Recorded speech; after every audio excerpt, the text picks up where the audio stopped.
Ginebra, Ginebra at saka terra firma, no? So, yung sa terra firma muna, no?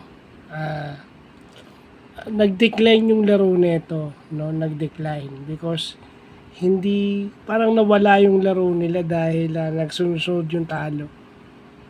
They are missing shots and at the same time, yung kanilang defensive assignment, nawala.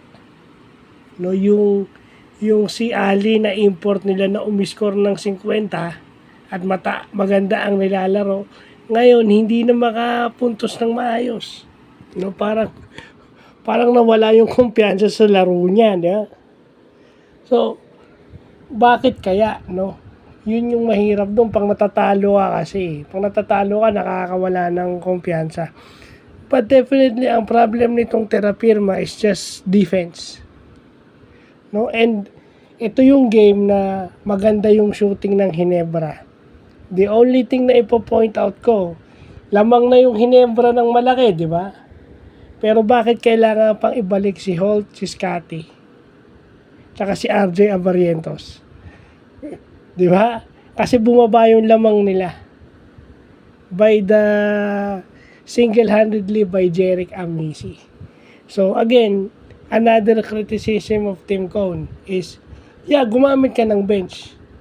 Pero dahil hindi mo sila masyadong ginagamit sa game, parang nawawala sila sa wisyo kahit ginagamit mo sila. Di ba? Kasi dapat pag tinanggal mo na si Holt, si RJ at saka si Scottie, hindi mo na sila ibabalik. Swerte na lang kayo at nakapuhunan kayo. Malayo na yung lamang nyo. Kaya yung terra firma is naubusan ng oras kakahabol. Pero kita nyo, tapos ng game, 7 lang ang lamang nila. Di ba? Kung mag-a-analyze ka ng game, there is something wrong about terra firma and there is something wrong about yung player rotation. May sistema kayo, okay, gumamit ka ng bench, pero kita mo. Di ba? Kita mo.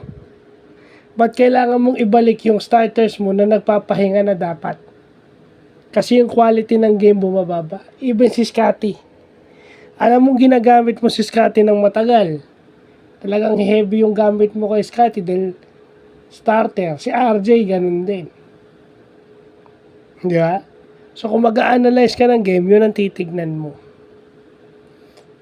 Naawa rin ako dito sa players ng Ginebra, no? So, yun lang pa.